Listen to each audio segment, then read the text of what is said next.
At any given moment, there are between 8 and 13,000 commercial aircraft in the sky, carrying over 1 million souls across continents and oceans. They navigate a complex, invisible network of airways, guided by a constant stream of data from the ground. But what if that ground went silent? What if the entire global power grid, the very foundation of modern civilization, collapsed in an instant and for all time? For the passengers and crew suspended miles above the earth, the world would not end with a bang, but with a sudden, profound, and terrifying silence. This is the story of what happens next. The event is instantaneous. One moment, pilots are in constant communication with air traffic control.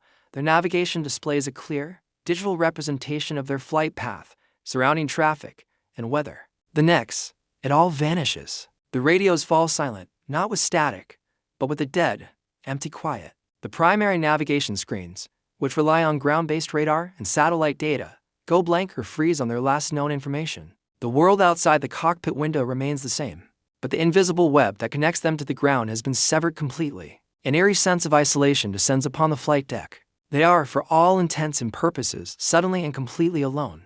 However, the aircraft does not fall from the sky. The engines continue to turn, powered by their onboard fuel reserves. Deep within the aircraft, auxiliary power units or ram air turbines would have automatically kicked in, ensuring that essential flight systems remain operational. The cockpit is bathed in the dim, functional glow of emergency lighting. Core instruments, the airspeed indicator, the altimeter, the attitude indicator, and the magnetic compass all continue to function. These are the fundamental tools of flight designed to work independently of the vast external network. The plane is still a plane. It is still flying. But it has been rendered deaf and blind to the world it has departed from and the one it is trying to reach. The pilots have control of their aircraft, but they have lost control of their destination. On flight decks across the globe, a near-identical sequence of events unfolds. Pilots, trained rigorously for just such a contingency, would immediately begin running through their emergency checklist. The first priority is to aviate, navigate, communicate. With communication gone and sophisticated navigation offline, they revert to the most fundamental principles of flying. They must rely on what they can see. During the day, pilots would use visual flight rules, or VFR, navigating by landmarks, coastlines, rivers, mountain ranges, and the faint outlines of cities now devoid of light. At night, the task becomes exponentially harder.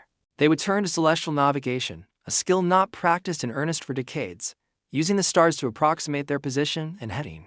Every decision is now based on incomplete information, a calculated guess in a world without certainty. As the aircraft continue their journey, a new, more horrifying reality begins to dawn on the pilots. Below them, the familiar tapestry of city lights has been extinguished. Major metropolitan areas, usually blazing beacons visible from 100 miles away, are now just black holes on the Earth's surface. Airports, the very gateways to safety, have become invisible. Without power, there are no runway lights, no approach lighting systems, no precision approach path indicators to guide a safe descent. The electronic guidance systems that allow for landings in low visibility, the Instrument Landing System, or ILS, are gone. Every airport on the planet has become a dark, unpowered strip of concrete, indistinguishable from the surrounding blackness. The sanctuaries they are desperately flying towards have ceased to exist in any practical sense. The most pressing and unforgiving factor is time. Every aircraft in the sky is now a clock, ticking down.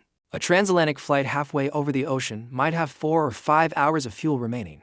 A short domestic hop might have less than 60 minutes. Pilots would immediately reduce speed and climb to their most fuel-efficient altitude to extend their range, but the laws of physics are immutable. The fuel will run out. This grim deadline forces an impossible choice: attempt a landing at a known airport in complete darkness, risking a catastrophic misjudgment of altitude or position, or try to find a suitable unlit location for an emergency landing.